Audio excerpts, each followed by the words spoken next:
Takže ahoj. Ahoj. Vítáme vás u našeho prvního oficiálního videa. A tohle video bude teda tag Most Likely To. Je to vlastně teda, že my budeme číst otázky, tady z mobilu, to mám screenshotla a budeme, každý má takhle tak papíry a budeme číst otázky a podle toho, na kterou z nás se to víc hodí, tak ukážeme ten papír.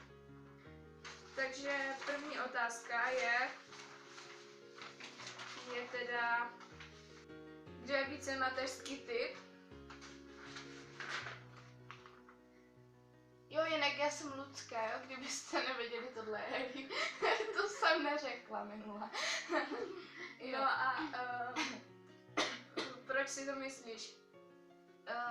Ty máš co? Tak řekni. No, protože ty jsi takový zabíjacký typ, radši, ty by si to děcku dala hladovět, kdyby něco chtělo.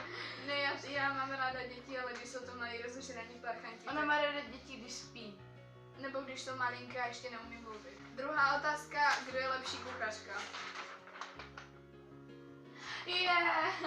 Ano, Lucce se to vždycky povede. No. Ale tak jako zase udělám velký bordel. Třetí otázka, kdo se první vdá? Já mám nás obě, protože, já nevím, já se asi moc nechci vdávat, mi to přijde takové zbytečné, ale tak... Ty dostaneš prachy. Máš více prachu.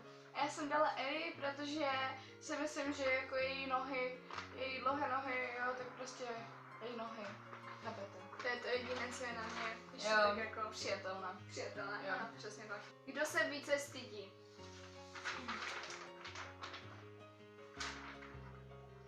Já nevím. Já nevím, já si myslím, že třeba, když jsi ve společnosti, kterou neznáš, takže... To je fakt, no, že fajn. Kdo bude mít více dětí? Ona, Lucka, je velmi plodný člověk. Já se ráda rozmnožuju. Kdo je více bláznivý? Nejde říct. No, Nejde. nevím, my jsme se prostě hledali. A jsme se našli, No. bohužel. Kdo je víc zlobivější v pubertě? Asi taky, fakt nevím. Já si myslím, že ona, Lucka, jako je taková spíš... Já převládám. Ona je taková spíš drsnější na třeba, když její mamka něco řekne nebo tak ona jí jako neváhá říct, že prostě jí něco vadí, ale zas já si myslím, že jsme takový průšvihářský typ obě dvě. Ne, neříkej. Kdo by vypil více panáků? Sebevědomí je dobré. No, já jsem ještě nikdy jako se neožrala. Já taky ne. Kdo je lepší tanečník?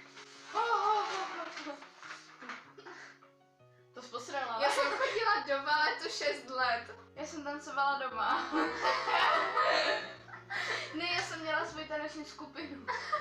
V družině. My jsme vždycky jako, že my s Luzkou jsme vždycky založili nějakou taneční skupinu a pak nám to přebrala jedna holka, kterou jsme prostě z duše nenáviděli a chtěli jsme ji zabít. Kdo je lepší zpěvák? Já si myslím, že já zpívám nejlíp. Akorát jsem teď nachla se na to, že vymyšlel nějaký rock tady, určitě metal. By to se hodilo. Rammstein nebo něco. Já prostě zpívám dobře operu. Já jsem Susan Boyle junior. Kdo je větší poseroutka? Myslím, že já mám víc pravdu než ty, neboj.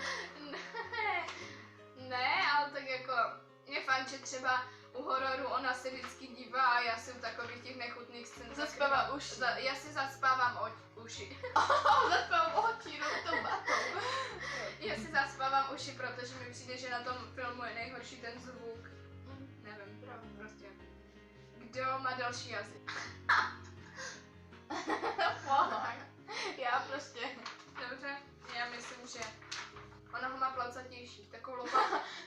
A ty máš takovou trubičku. Kdo má víc pětek? No tak já nevím. Ona má dvě, mám jednu. Ona kecá. Ne, mám jednu z Ne, matiky. ona má z matiky a já Ze jsem čtvrtletky. na začátku roku pochytala 2 pětky. Ještě máš jazyka, ne? Ne, to mám 4. Ale ne jako na vysvědčení.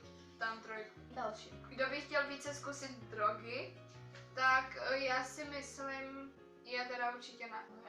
Jako možná bych si dala tu Mariánku zkusit, ale jako nevím, nic mě na tom nějak neláká. No, myslím, že asi žádná Asi se jako by nikdo, no. nechtěla být nějaký takový ten trvalý feťák. Chceš nějaké drogy? Kdo je větší oblíbenec učitelů? Tak to budu určitě já. Já si myslím, že třeba jako koho, protože Lucko má třeba ráda naše češtinářka hodně, to na ní jde úplně vidět, ale jí třeba nemá rád náš učitel zeměpisu a občanky. Já ho taky moc nemusím, no, ale tomu se nebudeme vyjadřovat. Proto jsme taky zaměrně neřekli, jak se jmenujou. Jo, to nesmíte vědět, pan Šelfrik, ale je prostě... Jo, to se vystřihne. Protože on má pan učitel taky YouTube kanál. Tak zdravíme pana učitele. Kdo chce více zpívat ve sboru?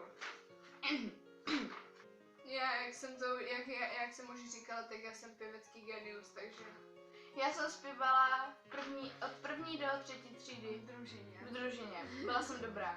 jo. Kde je větší alkoholik?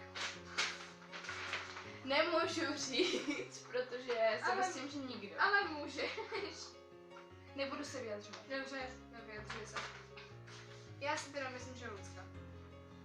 Protože Co si myslíš, je tvůj názor? Kdo je větší drbna? Aspoň, že to uznám. Já jsem hrozná drbna. Jo. I když zase jako třeba, když mě někdo, dřív třeba, když mi někdo řekl, že něco někomu nemám říkat, tak jsem hned šla a vykecala to třeba polovině třídy. Ale teďka třeba, většinou když mi Lucka řekne, protože já s nikým jiným se moc nebavím, když mi Lucka řekne, že něco nemám říkat, tak to neřeknu. Jak kdy, ale jo. Fajn. Jo. Kdo je větší kuřák? Teď nevím, Jak v jakém co? smyslu. Jak Tak. co?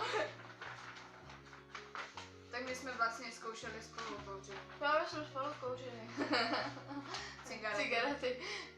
Jo. Takže, A elektronku jsem měla párkrát. takže obě dvě. Vodnici. Fajn. To je všechno. To je všechno? Tak třeba si vymyslím ještě nějakou naši otázku. Ty vymyslí nějakou ještě. Fajn, tak třeba, Já potom nějakou vymyslím.